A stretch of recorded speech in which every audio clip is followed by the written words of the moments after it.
some people are not relevant to other people. There's some halachot that pertain only to Kohanim, some halachot only to men, some only to women, some only if you're this age or that age. But thank God we all make mistakes. And because we all make mistakes, therefore, what we're going to study today is relevant for everybody. We're going to talk about, you see, it's quite a difficult balance.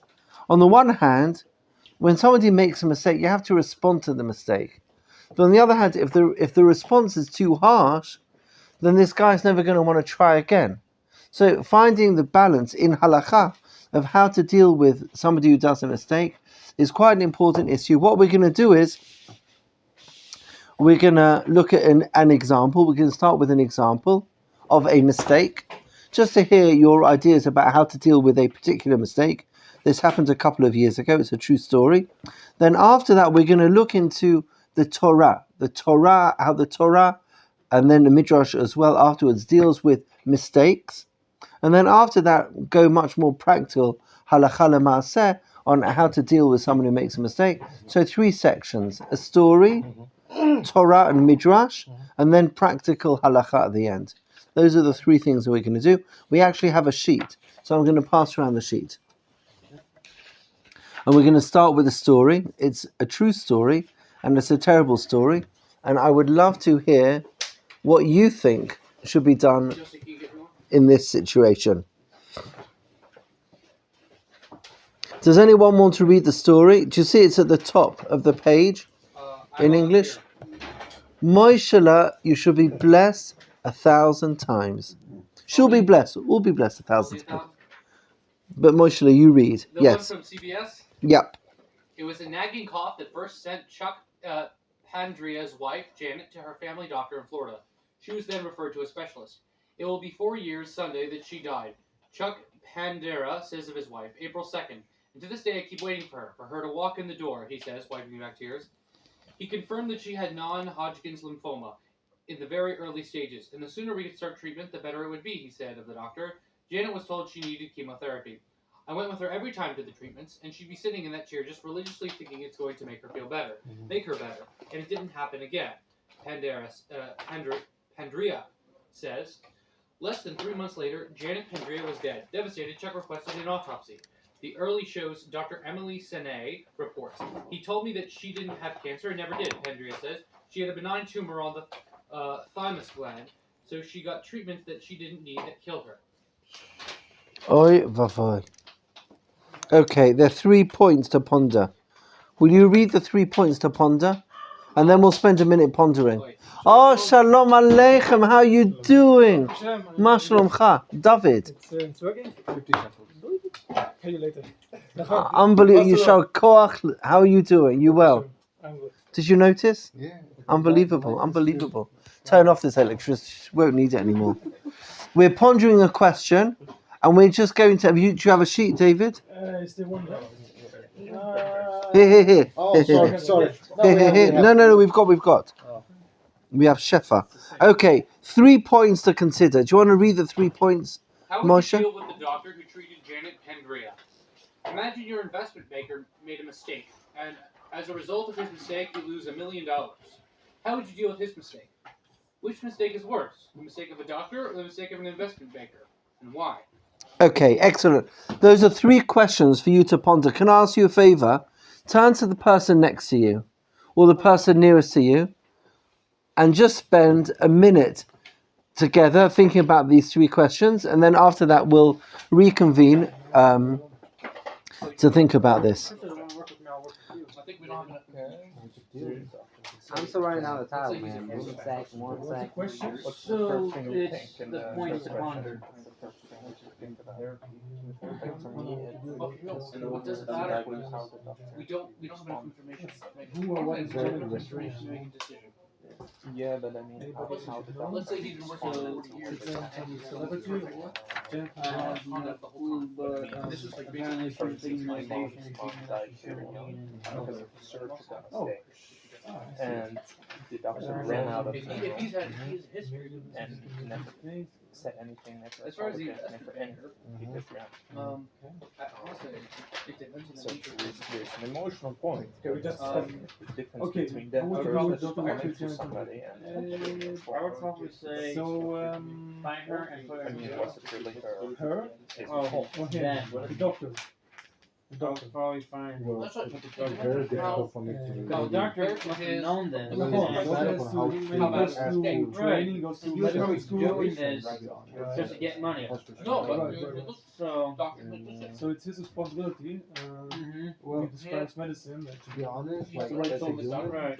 so yeah, I'll be really mad. Every sue course. him, find him. I won't have any like, good It words depends coming on from my underneath mouth. No. decisions would be. But, That's not good.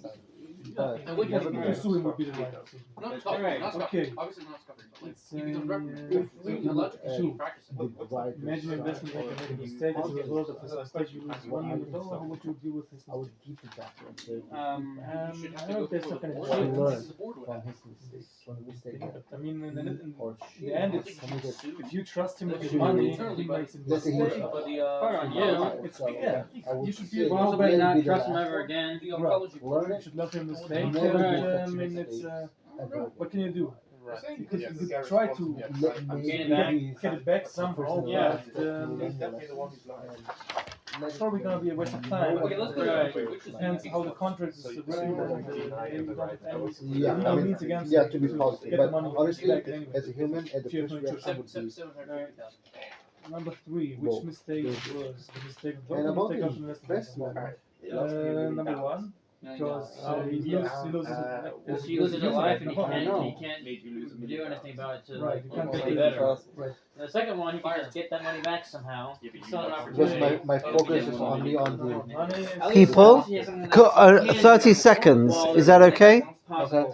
30 שניות. He has something that's very little possible. right. Hirsch, how are you One doing? is impossible to get back. 30 seconds. Which mistake is less than the first one?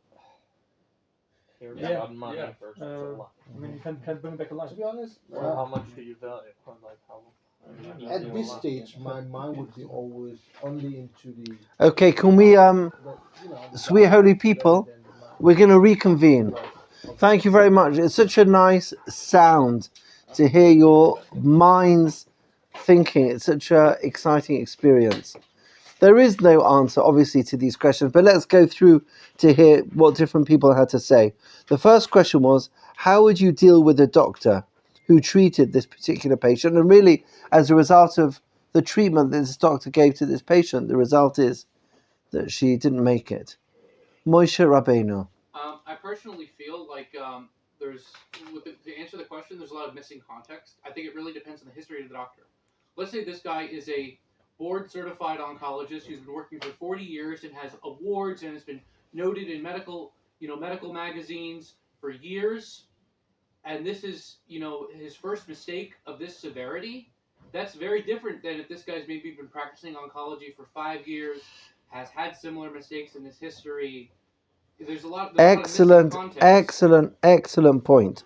But you're saying that the mistake here depends on context. Yeah. Because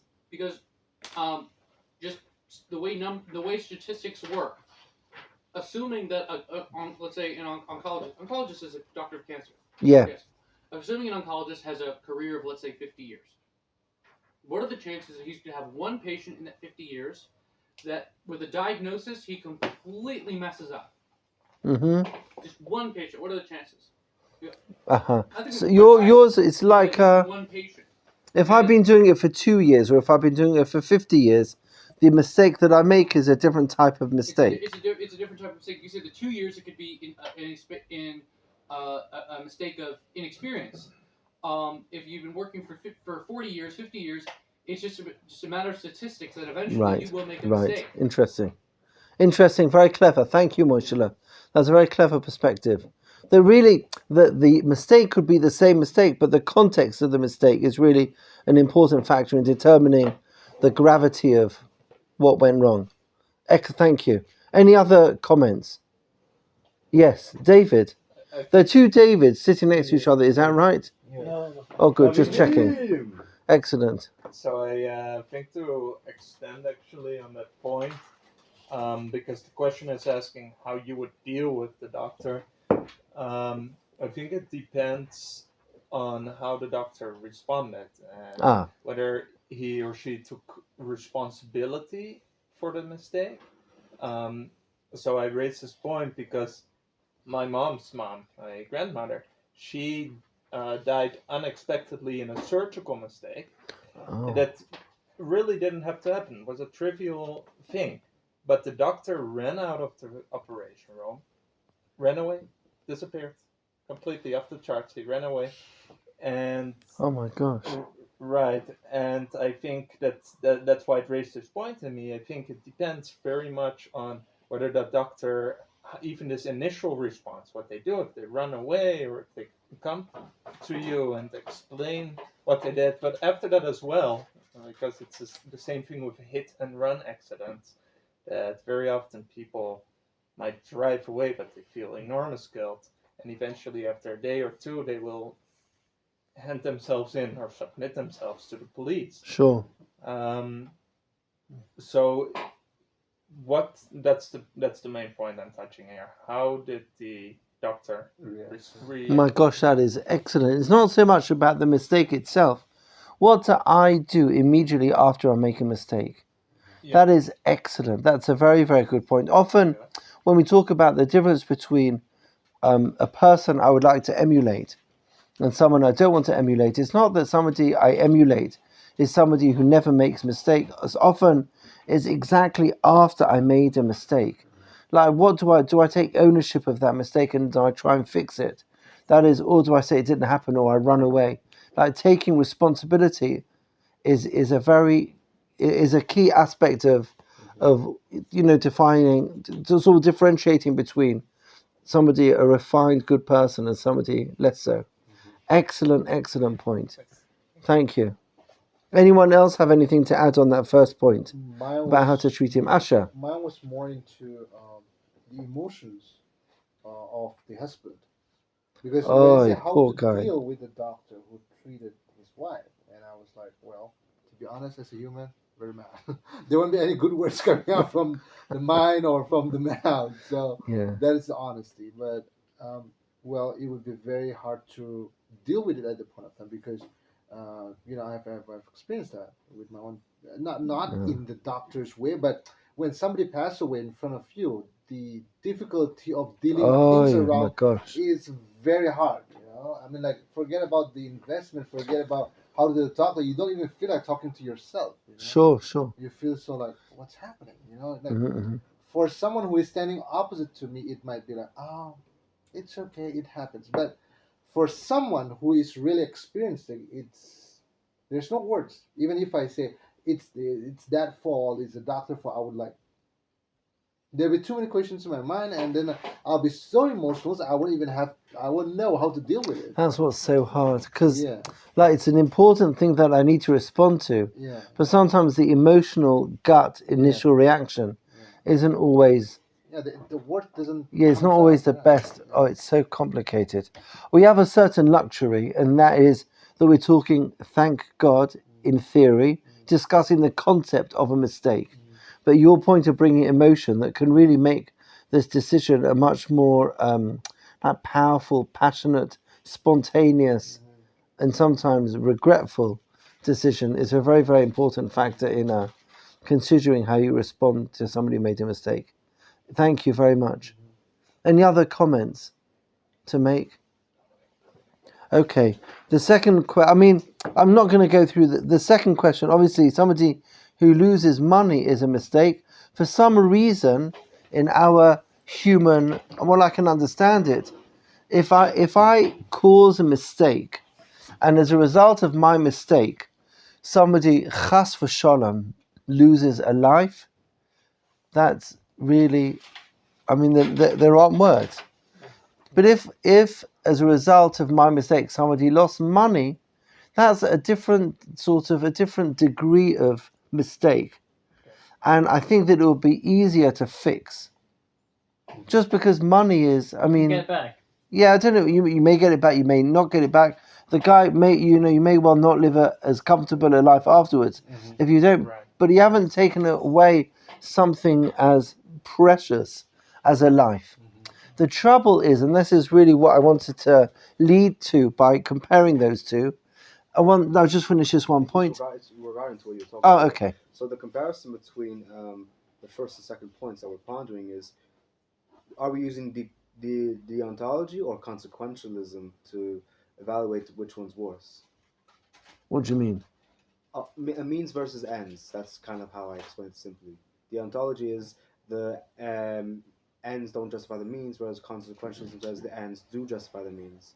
So which one's worse? How do we look? With a mistake, I think we're looking at the final result. Then consequentialism. Yeah. So which is worse? Losing some? Which is worse to you? Losing $100,000 or losing your wife? So that's why we say exactly my point. Let me just continue.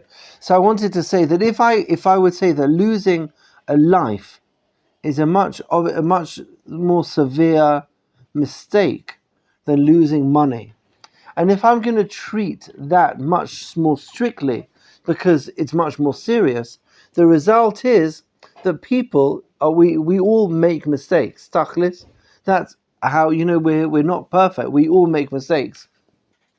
But if the risk is to money, I will feel safer in my job than if the risk is to life.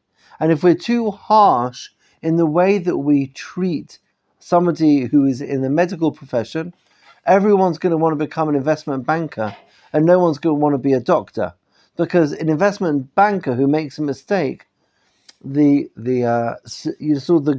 gravity of that mistake is much less than the gravity of the mistake of a doctor.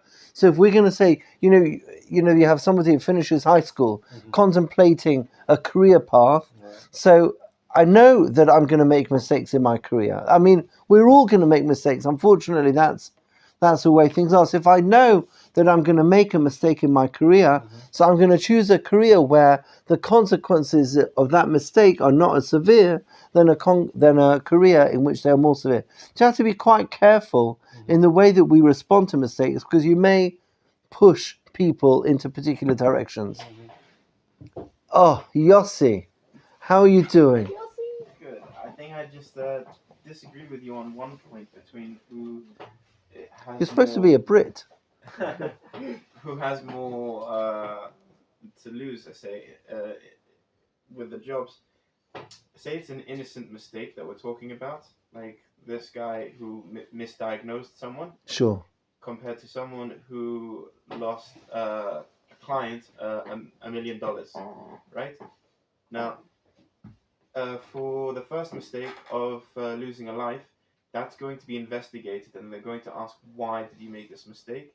And even if there is a reasonable explanation that the doctor can give, to some extent he'll be let go.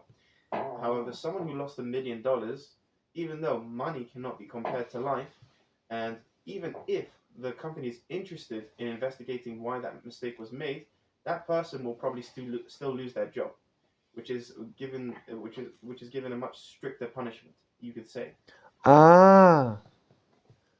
Yes. Well, I suppose you're right. You're right. What we have not discussed is sort of the amount of carelessness in the mistake. The sort of people are always going to make mistakes. We're going to talk about this in the second part of our discussion. But, there are different types of mistakes. And I imagine there's the sort of carelessness that is excusable, if we could say such a thing. Sort of there are guidelines. And if I follow guidelines and I still make a mistake, then I'm less culpable than if I broke the guidelines. That's true of both cases. Now, I imagine even in the guy that lost $1 million, if he followed all the guidelines, and he thought what he was doing was a good investment, it turned out to be a bad investment, that's not his fault. The sort of, if there are rules built, because I suppose the human condition involves making mistakes, and because companies or sort of anyone that's working with people wants to avoid damage caused by mistakes. So in order to prevent mistakes, every system has rules or guidelines in order to ensure that people don't make mistakes. Imagine if you're reading an X-ray to determine whether there's a growth, it wouldn't be based on one person. You'd have guidelines to make sure that a number of people see it in order that no mistakes are made. Likewise, when you're investing a particular amount of money, there's probably rules about if somebody is willing to go for a risky investment or a non-risky investment. You need to confirm if somebody followed the guidelines of whatever job he had, and even within the guidelines they made a mistake, I'm not sure that they could be fired on the basis of a mistake. What we haven't spoken about, and maybe that's maybe what you're talking about, is that there are different types of mistakes. There's a careless mistake where I was rashlanut. How do you say rashlanut in English? Rashlanut is negligent. If somebody was negligent, so that's no good. Someone's negligent, that's bad, and that's more serious a mistake, and it could have consequences than somebody who really followed all the rules. There was some sort of freak situation that caused very bad consequences. So I think the way that different like the hospital would treat the doctor or the bank would treat the investor depends on if they follow guidelines. In this case, considering that they're compared to one another, we're saying that the mistake of person liable would be equivalent, at least, so we can compare. Sure. But I think that the guy who made a mistake on diagnosis and the guy who lost the money, one of them's losing their jobs. If I had to put my bet, it would probably be the guy who lost the money. Because doctors are just more valuable, even if they lose lives. They're still at the end of the day. Goes back to what Moshe was saying right at the beginning. Yeah. Well, the truth is, you, Yossi, lead us very, very nicely into the second section. We looked at the story, that was section number 1. I want to spend a little bit now, looking at a few minutes now, looking at some psukim, and after the psukim, looking at Midrash on those psukim. That's the second section, and then at the end we're going to look at practical halacha. So, in order to see where the halacha, where the Torah talks about mistakes, do you know where we see the Torah talking about mistakes? There's probably lots of places. Probably like Moshe hitting the stone. Oh, nice one. But, yes, I did not look there. I mean, I didn't bring that as an example over here. There's a lot to talk about Moshe Rabbeinu over there. Well, that's Sarah laughing when she hears that. Oh my gosh, look at all these missed opportunities. What I looked at, if you look at the book of Vayikra, the beginning of Vayikra talks about various sacrifices that were offered at the time in the Mishkan and then subsequently would be offered in the Beit HaMikdash. And one of the sacrifices is called a Korban Chatat.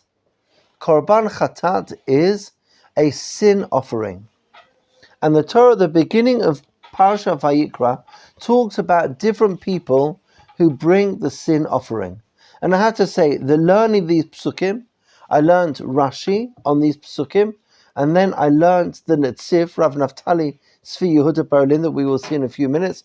And I was so blown away by these comments that the rest of the shiur this is where it started.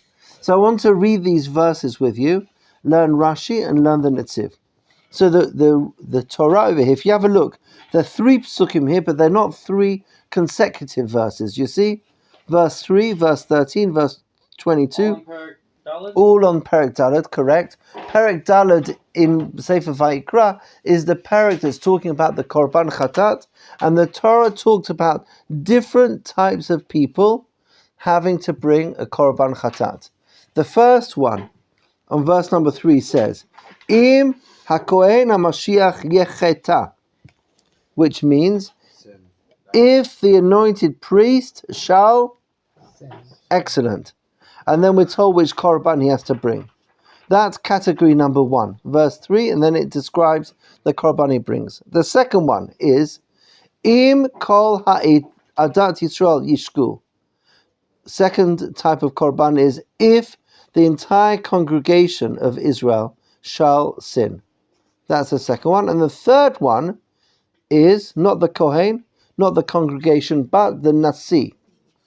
The Nasi is like the president of the head of the Jewish community. He's like the president of the Sanhedrin, to grossly oversimplify. No, he's not. That is exactly who he is. That's excellent. That is brilliant. Okay, the head of the Jewish people. Nasi, the king or the at a time when there was, not at a time where there was no kings. The Torah says, Asher Nasi Yecheta. Over here, it doesn't talk about if he should sin, like it says with the Kohen, or if he should sin, like with the congregation, but the Torah says when. Do you see that? Mm-hmm. Now it's very, very interesting.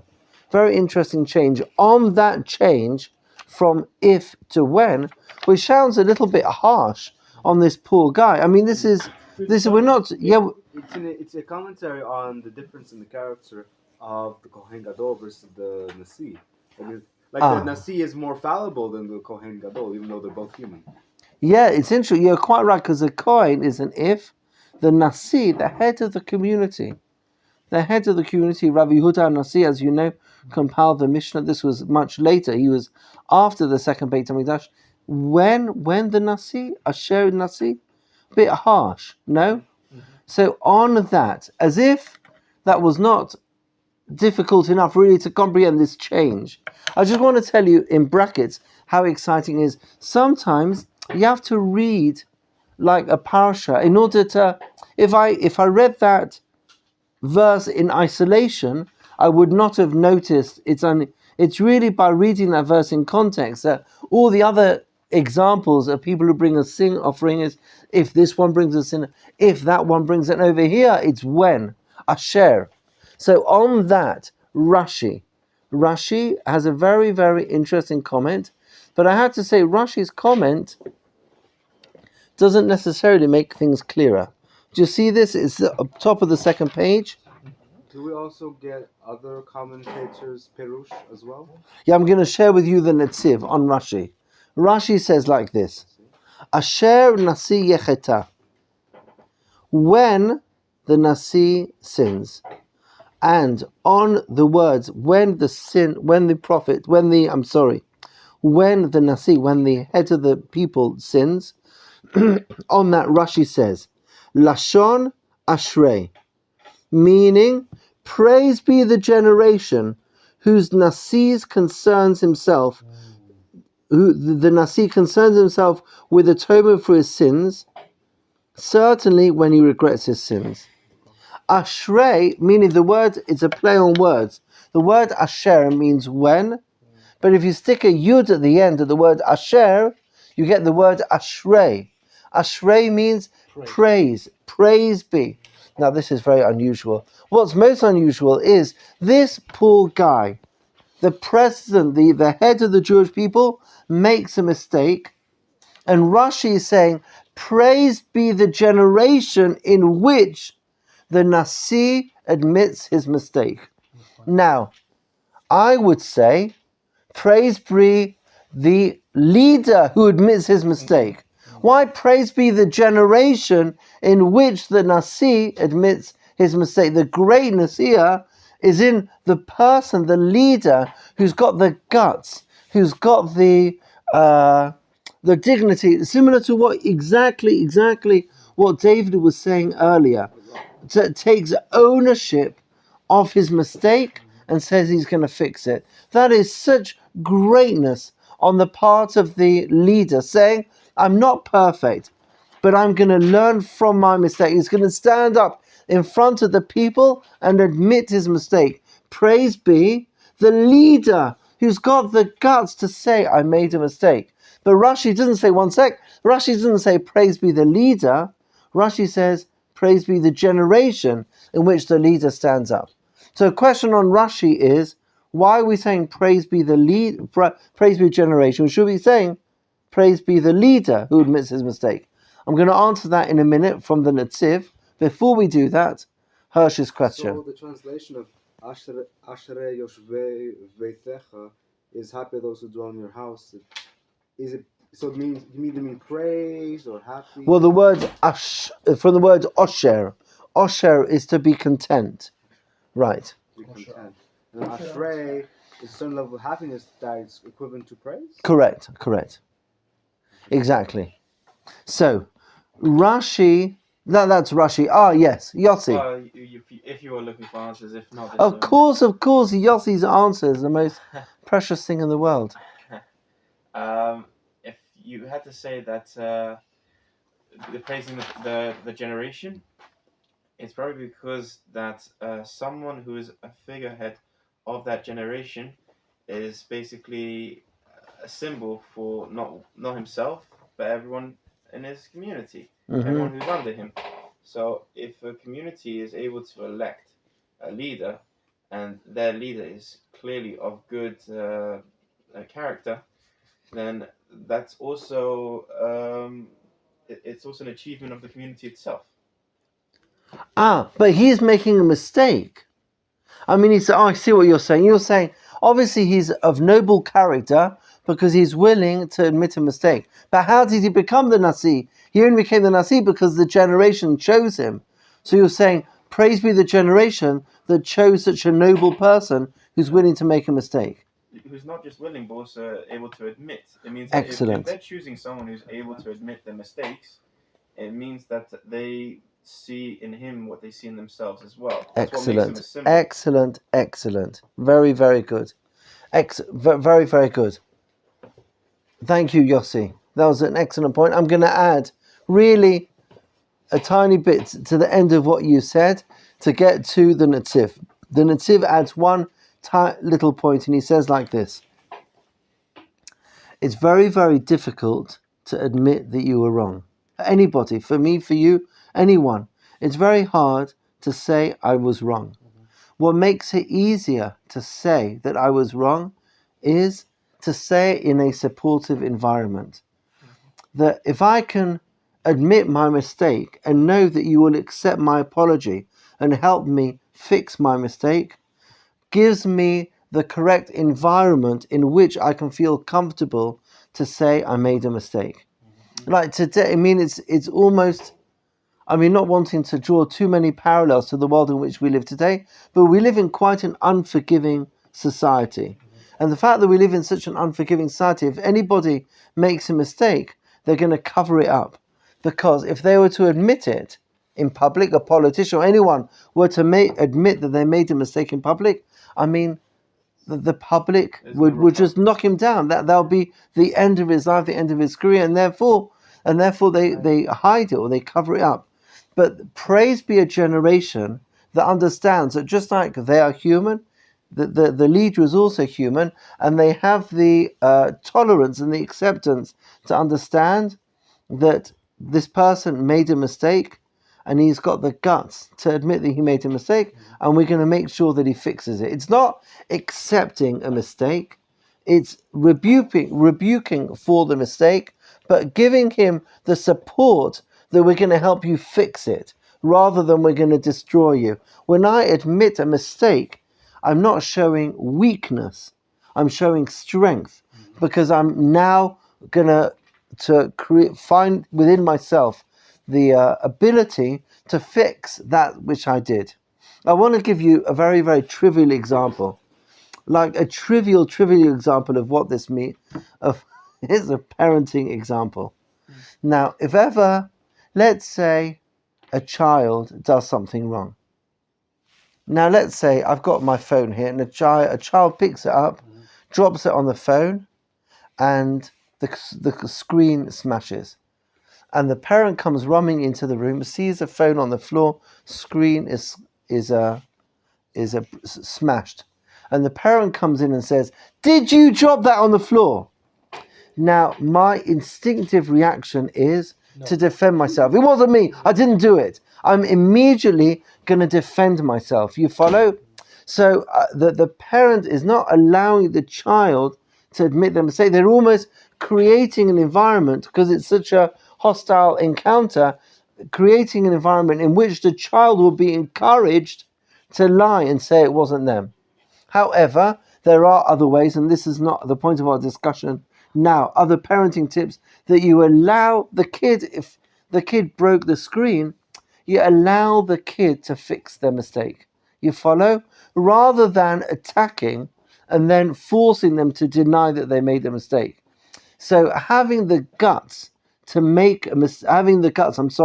to admit a mistake is a reflection on a society that is willing to allow people to to re-enter society, to fix that which was broken, rehabilitate somebody, exactly. Rehabilitate somebody who's made a mistake. And that's what Rashi is talking about over here. Asher Nasi know that the greatest is going to make a mistake, and when they make a mistake, praise be the generation that allows the Nasi to admit the mistake and help him fix it. Okay, that is the second point. That is really on a conceptual level, the idea of making a mistake, but it raises important issues for us to consider about how to treat somebody who makes mistakes. In a way, because really our goal is to help people overcome a mistake. And you have to allow people to admit their mistakes in order for them to find it within themselves to overcome it. Okay, that is end of point number 2. Did you cover the reason as to why the Nasi is viewed as being more fallible than the Kohen Gadol? That is an excellent question. Excellent question. Why is he more fallible? I don't know. Do you have any ideas on that? Well, I mean, I have heard in other shiurim that the Kohanim in the Beit HaMikdash are viewed as the embassy to a different world, to a higher world, whereas Nasi is the leader of a administrative entity meant to control the country in a civil manner, civil politics, as opposed to divine matters. So maybe that's why the Kohen Gadol is seen as being less likely to err than Nasi. Maybe I could be wrong. Yeah, I think My gut says something similar to that. That the Kohen Gadol is really a temple servant. He's working with the Bigdei Kuna in the Beit HaMikdash, quite limited in what he's required to do, and he's always in the uniform in the Beit HaMikdash. But he doesn't have any control. He doesn't have any sort of leadership role over the people, meaning he doesn't establish rules. Does he just represent the people in a way? He does, and certainly you can learn Mishnah, Yuma, and you'll see the Kohen Gadol. Really, much of that Mishnah talks about the Kohen Gadol on Yom Kippurim, but then it speaks about the role of the Kohen Gadol in general as well. It's a lovely place to learn a little bit about the Kohen Gadol, but he's very much sort of the conduit between Hashem and the Jewish people in Avodat Hashem. The Nasi is much more of a leader. I could see there's more possibility for somebody in that position to make mistakes. Was the Sanhedrin a unicameral chamber? Was it a single chamber? Yes, it was. I think to agree with that, it's basically it's more of a mistake-prone job. Basically, I mean, someone who we're talking about sin, and we're not talking about catastrophe, right? So sin is something that's spiritual. A Kohen Gadol is immersed in spirituality every single day. So he's less prone, because he's immersing himself in it, to transgress. Right. Yeah, it could be. Someone who's a Nasi, he's basically prone because he's dealing with people all day. People are completely imperfect. Sure. Yeah. So. Yeah. No, that's very interesting. I mean, and could we also say that the Kohen Gadol, pardon me for interrupting, has less room to err because of how important his job is? I'm not sure. The truth, I don't want to spend too much time on this, because I want to go to the halachic section. I would highly recommend learning Mishnah Yuma to see about the role of the Kohen Gadol. The truth is, unfortunately, I hate to say terrible things. I really, really do not like that. But you'll read this there. You'll read about the Kohen Gadol during the Second Temple period. I'm afraid to say, was not a position of sort of, they weren't always the most righteous of the people. I don't know if you know stuff about Jewish history. There's a very, very painful story. I'll just tell you this story about the Kohen Gadol. Actually, you know that at the time of the Second Temple there were Karaites. You know that they were people that accepted the written Torah, but they didn't accept the oral Torah, and they infiltrated the Jewish people, and there was always a fear that the Kohen Gadol, which is crazy, the Kohen Gadol may be one of the Karaites, and on Erev Yom Kippur, so the Kohen Gadol would appear before the people, and he would make an oath saying that he was going to follow all that he is required to do on Yom Kippur. And then the people would say Amen, and then the Mishnah says how the Kohen Gadol would then go into one corner and he would cry. He would cry because the people suspected him of being a Karaite. You know, so he's like the leader, and he was being suspected of not having like pure intentions. And then the people would go into the other corner and they would also crying that they had suspicion. The rabbis would go into the corner, in the other corner, crying that they suspected the Kohen Gadol. It's a very painful sort of scenario. That was in the Second Temple period. Anyway, I just mentioned that because we were talking about the Kohen Gadol. Okay, we spoke about the beginning. We looked at our case. We looked at the Torah, this im, as opposed to asher, if and when. Now what I'd like to do is I'd like to go to spend the rest of our time in halacha, looking at how the Rambam and then the Shulchan Aruch deal with the concept of mistakes. And we're going to look at two sources. The first one is Rambam, Maimonides, Moishela, Rambam. Yes. Are you excited to learn some Rambam? Always. I'm on Safari on my phone, actually. Excellent. Kol hakavod lecha, Moishela. So we're going to learn the Rambam, and then we're going to learn a Tosefta. Tosefta, as you know, was written at the same time as the Mishnah, but was not included in the Mishnah. And they seem to be saying different things. And then we're going to reconcile it with the Shulchan Aruch. So let's start with the Rambam. The Rambam, do you see? Absolute liability. I'm going to read the Rambam. Rambam Hilchot Chovel Umazik Perek Vav Halacha Aleph. Hamazik Mamon Chavero Chayav L'Shalem Nezek Shalem. If a person damages another person's property, so if Reuven damages Shimon's property, Ben Shahaya Shogeg, whether Reuven did this damage unintentionally, Ben Shahaya Anus, even if he had absolutely, it was a total accident. He certainly, Hare Hu Kamezid, we treat it always as if it was intentional. The sort of, there's carelessness, which I suppose is Shogeg, and there's something which is an accident. It was unavoidable. I didn't intend it at all. The freak wind, my hand was going like this, a freak wind blew it and I smashed his window, but there was no carelessness on my part. It was really an absolute accident. So whether it was an absolute accident, if it was carelessness, we treat any time that A causes damage to the property of B, any situation like that, we treat it as if it were intentional. Ketzad, and then the Rambam gives an example. Nafal minakag, a guy is sitting on the roof and he falls off the roof. V'shavar takelim, and he lands on his neighbor's vessels. Or shenitzkal kashuhu ma'alech v'nafal, or he tripped. V'nafal alakli ushvaro, and he broke it.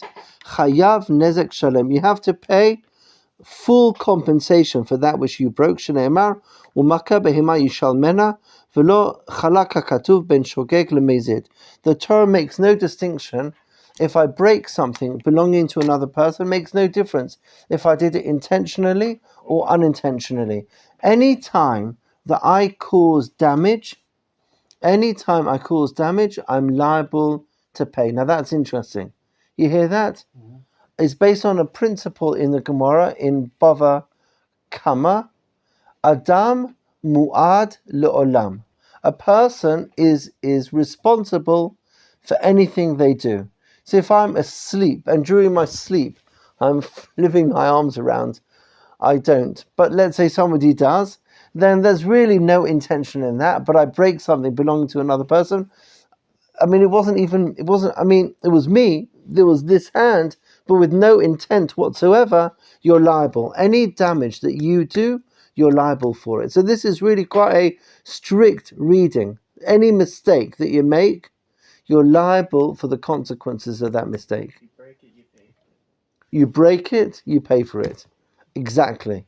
That is a nice summary of what we saw in the Rambam. Yes. So this is quite a high level of liability. You hear that? Quite a high level of liability. Anything you do and it breaks, you're liable. The Tosefta looks at things slightly differently. And the Tosefta tells a story. If a guy dug a pit, now, the bar, look at such Talmud Chacham here. Now, if a bar is a pit. If a pit is, the definition of a pit is it has to be 10 tefachim. That's a tefach. How much is that? Is that 7 centimeters? Yeah. So let's say 70 centimeters, 70, 80 centimeters deep, a pit. So in halacha, if the pit is 10 tefachim deep, there's a possibility that somebody could walk past, fall into the pit, and God forbid they could, move into the next world as a result of that. If it's less than 10 tefachim, then it's not considered big enough to cause that level of damage. But let's say a guy dug a halachic pit. So they dug a pit.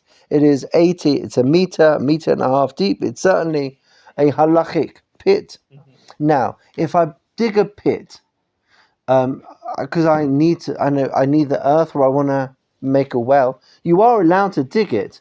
But if you dig a pit, you need to make certain signs around it saying, Chevra, here's a pit, be careful. Put a rope, whatever it is, whatever precautions are required. That's not good enough. Put a sign saying Sakana Ezra, thank you. That's what they do when there's a minefield. That is exactly what they do. Sakana, minefield. Okay. Sakana, pit. And it's your fault if you get injured. So that's not good enough, though. No, look at this. Look at this, Mr. Yossi. Chafar kara'ui. If you dug and then, chafar appropriately, the chisa kara'ui, and he covered it. That's what you need to do. I mean, not covered it. If you fill it in, then it's not a pit anymore. Then it's just... No, but your pit, which you have made, even if you put up signs can be missed. And someone would still fall in that hole. Right, no, he's covering it. Put a cover on it. He's got a cover. He put a railing around it. Masar or masar lecholev zaken sheyesh lahem da'at patur. If something happened as a result and somebody still fell into the pit, the Tosefta gives other examples, but we'll focus on this one. If this chap did everything he was required to do by halacha, but nevertheless somebody managed to fall in the pit, then the guy who dug the pit is patur, exempt. Why?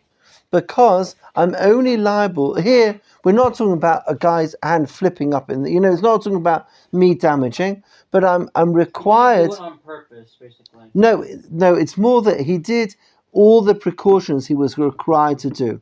Once he did everything he was required to do, he was required, if you're going to dig a pit, then you have to cover it afterwards. You have to put a barrier around it. He covered it, put a barrier around it, but somehow a guy still managed to fall inside the pit. In that situation, the guy who dug the pit is patur. Now, these two things do not contradict each other, but they are important to put together. On the one hand, Moshe Rabbeinu, on the one hand, I'm always liable for anything that I did. Right? That's what we saw from the Rambam. And the second thing is that if I took all the precautions that I'm required to take, and nevertheless, after my precautions, the guy still fell in the pit, then I'm patur. Okay, I'm going to leave those two and turn to Moishela. So you can say in the situation where the person fell in the pit, despite there being all the precautions, Yeah, that he is liable for his own suffering. correct. Now, if by falling into the pit, let's say he's a courier, A who? and by falling into the pit, he breaks something. He would be chayav for breaking that thing. Ah, that's such a good question, Moishela. So there's this third person who hired the courier. So he would be liable for breaking the thing, like let's say it's a pot. He would be chayav for breaking the pot. Moshe, that is such an excellent question. We got the guy, and he's not looking where he's going, and he's carrying this big vase, and he's walking, and then he gets to the pit, he doesn't see the sign, doesn't see the cover, falls in the pit, breaks a leg, and breaks the vase. Who pays for the vase? That's your question, right? Good question. There's a few things that you can really work your way around that dilemma. I'm assuming it's the man that fell in the pit who's paying for the pot, but I wonder, is there a third? If you still fell in a pit, if it had a cover, then that cover was not strong enough. The guy didn't do everything he could to stop someone falling in. If he put a barrier, then the guy couldn't get to the pit in order to fall into it. That's something else entirely. Listen. Let's say you put traffic cones. Let's say the law of the land is if you have a pit of this size, if you put this number of traffic cones and a sign at this distance, it's considered that you've marked it. Because there's rules about that in every country. Sure, absolutely. Yeah, but this guy was being reckless, so he walked into the pit again. Like there's construction happening in this neighborhood. You can just walk into the construction and fall into a pit if you're being really, really stupid. Exactly, it's stupidity. Yeah. I know, but let's say for breaking the pot, the courier fell into the pit because of his own stupidity is liable. Okay. No.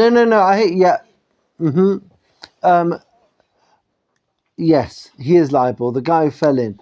I think what's interesting, and maybe this is important takeaway from the Tosefta.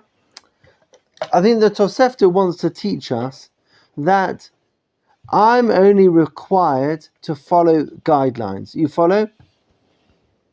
It goes back to what we were saying about if you're being too harsh on people who make mistakes. I need a pit. For whatever reason, I need a pit. There has to be a way for a person to be able to dig a pit. For whatever reason, the guy needs a pit. Maybe, in those days they didn't have a fridge. I imagine people would store food in pits. There has to be a possibility for a guy in certain situations to be able to dig a pit. And therefore, this Tosefta is telling us that if you dig the pit and you follow all precautions, if something happens, you're not liable. Now, if the cover wasn't thick enough and the guy fell in, maybe that's not taking all the precautions. But imagine that the guy followed everything that was required. Then he can't be liable. Yossi. Then I'm asking, on like such a question like that, is intention involved? Like, for example, if say I'm used to working with electricity, so I'll give you an electrical example. I know that some things. I thought you don't like working with electricity. Huh? Or you used to enjoy working with electricity. I used to work with electricity. For example, I know I'm doing things to regulation, but I know based on who the client I'm doing it for, they are probably going to get an electric shock because of what they're asking. Regulations say it's okay, but I know they're going to end up hurt from it. With that knowledge, am I still exempt? Oh my gosh, that is such an excellent question. I can't imagine that to be the case. But is that the case? Is there a scenario in which that would be relevant? Say if I were to put in a light in a bathroom. Now, the light that they're giving me is usable by any means, but I know that they haven't paid attention to the extractor fan, so it gets quite humid. and the light they're giving me doesn't need to be completely sealed, waterproof. So I know the customer, I know his intentions, I know what he's got in the bathroom. This light is definitely going to break, and it's probably going to even cause damage. Now, under all guidelines, I am completely legal. I'm allowed to install this light, no problem. It's his negligence, but I also know this is definitely going to cause damage by me putting this in. Oh my gosh, that's such a brilliant question. One honor is to teach you where people ask such excellent questions. Yossi, excellent question. I've got no idea what the answer is, but that question is excellent. No one say no idea. I imagine you would not be allowed to. You would not be allowed to put that in.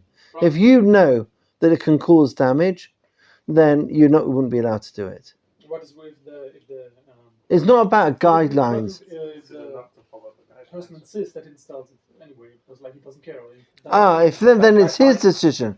Then it's his decisions. The guidelines aren't the only factor in deciding whether something is permitted or not. Meaning, if I want to know, I can follow the guidelines. But if I know that the guidelines are not enough to ensure safety, so then I would have to go beyond the guidelines in order to ensure safety. The guidelines are not Torah Misinai. The guidelines are in order to ensure safety. But if there's a hole in the guidelines that would cause a dangerous situation, then you would have to go beyond the guidelines in order to ensure things are safe. So, Moishela. Picking back off his example, when it comes to situations where laborers are working with dangerous things like electricity, like concrete, heavy things, there's this idea in creating regulations where you don't have a single point of failure. That's if one person makes a mistake, no matter how horrible the mistake is, no one's going to get hurt. There could be problems, but no one's going to get hurt. Mistakes could really only happen when multiple people do stuff. So let's say, I don't want to use an example, but Yossi's working on a construction site, and he turned off the electricity for a particular area that he's working because he's working next to exposed wires. Now he should have put a sign and a lock on the breaker, saying that he's working in this area and you cannot turn on the electricity. But he didn't. And let's say there's another employee who wants to work in the area, but he needs access. He needs the electricity to be on for his equipment. Now he should be checking to see why there's no electricity. Is someone working with the exposed, around exposed wires? He should check for that, but he didn't. So, Yossi made a serious mistake as to not locking the breaker off, and his coworker made a mistake as to not checking. No, I think in that case that's careless. Yossi gets let's just say a burn. Let's say I don't want to say he dies because that would be. I get a shock for sure. Let's say he gets minor burns on his skin from exposed wires, because electricity was turned on. Who would be at fault in that scenario? That's such a good question. Okay. I don't want to talk about a regulation, but I imagine the guy who turned it on didn't do anything wrong. He did. He didn't check to make sure that there was no one working in. But then again, it goes to the previous thing. There has to be a protocol for that sort of situation. There is a protocol. If something is, let's say the protocol. So whoever broke the protocol is the guy who needs to see if there's someone working in the area. Okay. There's no protocol for that. You don't have. I don't know the laws. I don't know the laws because I never worked in this kind of industry. So I'm just using this as an example. No, so there are similar examples. It goes back to Tosefta that we saw. Yeah. It's following the guidelines. Whoever breaks the guidelines is the guy who's whoever broke it. Well, let's say they both broke. So then they both be liable. They're both liable. Yeah. Then they. Is it they're both 100% liable or they're both 50% liable? So is it they're both liable to the same amount that just one person would be liable, or are they both half liable? No, because I think they would be both liable to the same extent. Fully liable. Fully liable. So they both have full liability. Yeah. Because they both broke the fact that somebody else, meaning if there's a protocol to avoid danger, and I broke the protocol, so I'm liable. The fact that somebody else also broke the protocol doesn't make me less liable. You follow? There's two factors in this specific example. Oh my gosh. One is safety and the other one is damage. Now, we're both co-workers, right? So we're working under the same company. If both of us break protocol, we're both liable for damage. However, I am liable to myself for safety. Right. Oh, that's very good. Oh my good. Yeah, my gosh. That is an excellent point, Yossi. Very good. Because you're the guy that may get into a pickle. Yeah, excellent. I want to conclude with a true. This is a story, actually. It appears in the Khatam Sofer. It's a bottom of the page over here. It's a halachic question that was asked, but I think based on the sources that we've seen just now, we can understand why the Khatam Sofer ruled in the way that he did. The story is a little bit distressing, but this is what happened. This is a question that was asked. The Khatam Sofer was Rav Moshe Sofer, who lived in the, I think it's the 18th century. 18th century in Hungary, in a city called Pressburg. And he was very much the leading halachic authority at his time.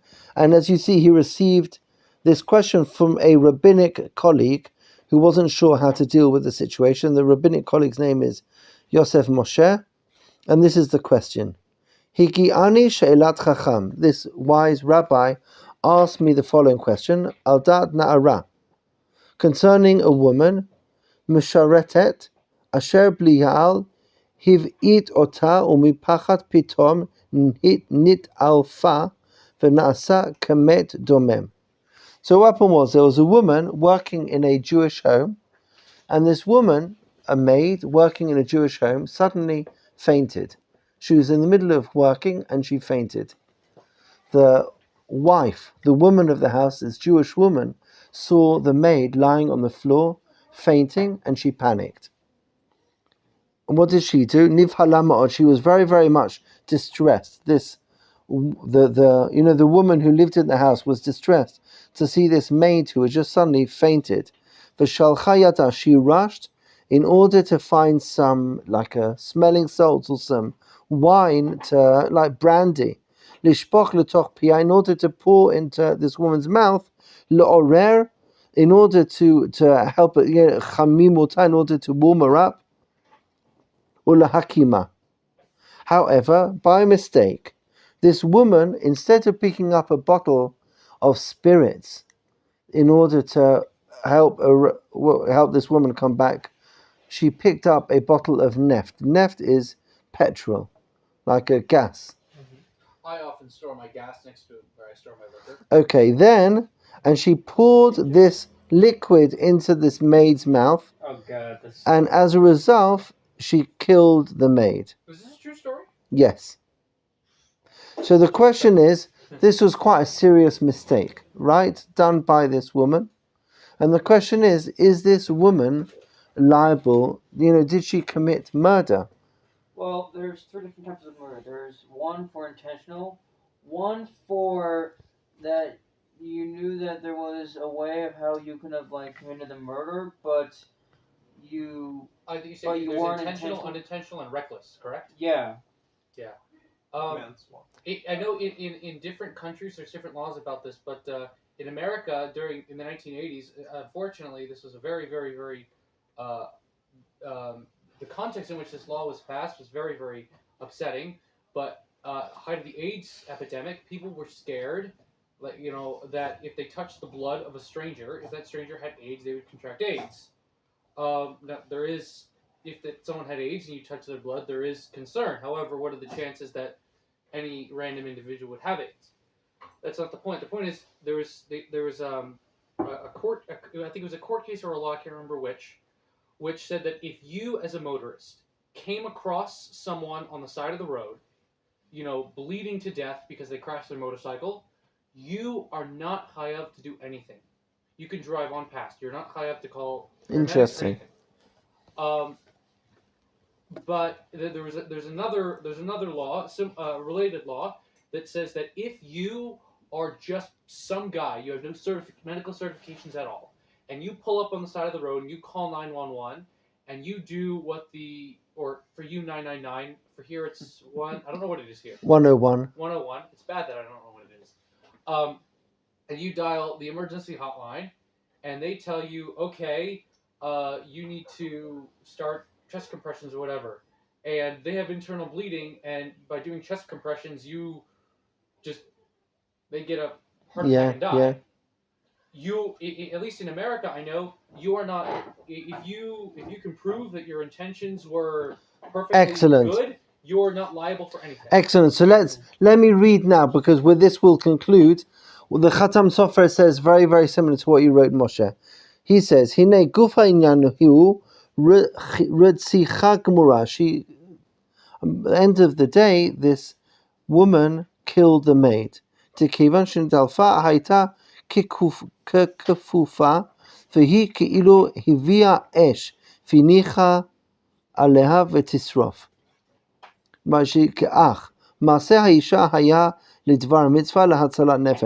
The woman who brought the bottle over was doing an act that she believed to be Hatzalat Nefashot.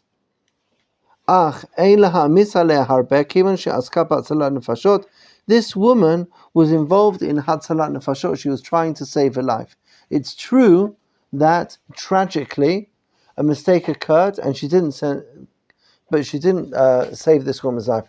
But he adds something, I think, which is very, very important. Imagine if this woman would have been in any way, there was no bait in. He was asking her really in terms of tshuva. Should she consider herself as if she murdered this maid or not? And the Khatam Sofer said no. But do you know why? And I think it's also connected to what you were saying, Moshe.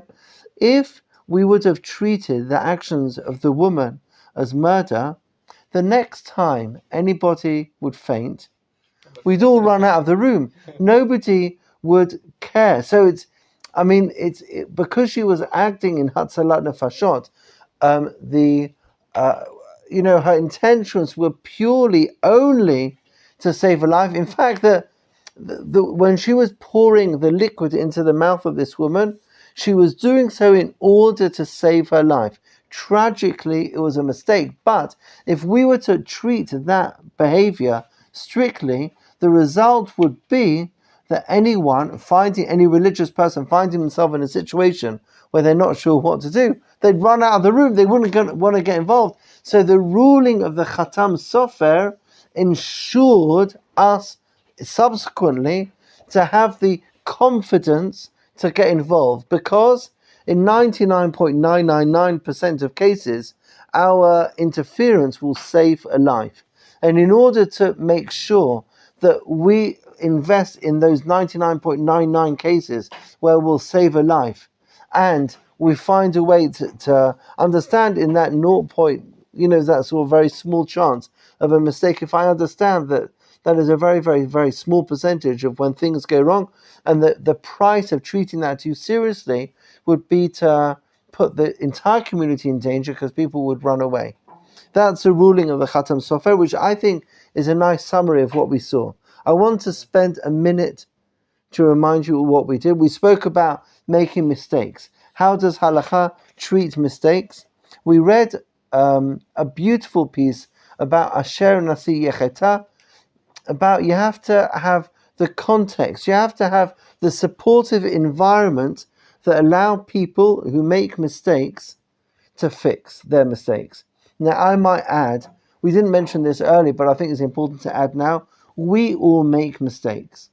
We need to be forgiving of ourselves too, to allow ourselves to fix a mistake. You follow? If I do something wrong, don't look in the mirror and think, oh my gosh, what a terrible person. How's this person ever going to open a siddur again? No. Just like we have to be forgiving of the people around us when they make mistakes, we need to be forgiving of ourselves too, in order to allow ourselves and allow society to rehabilitate in order to fix after things go wrong. That was the second piece, Asher Nasi Yecheta. I can't really stress how important that is.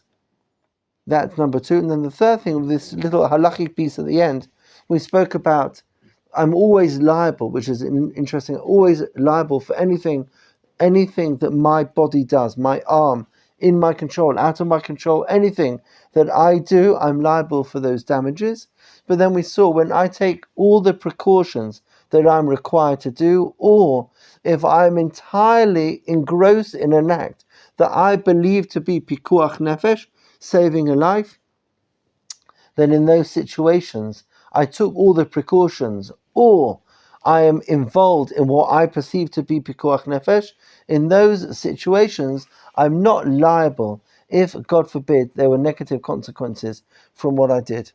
So I want to bless us all. One of the most important things is to learn from a mistake. Nobody doesn't make mistakes.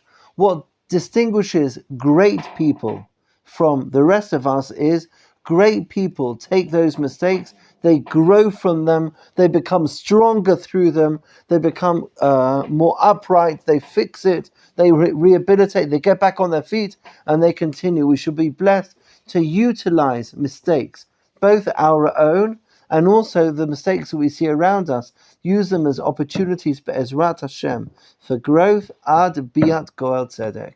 Yishar koach to all of you. Excellent. Yishar koach.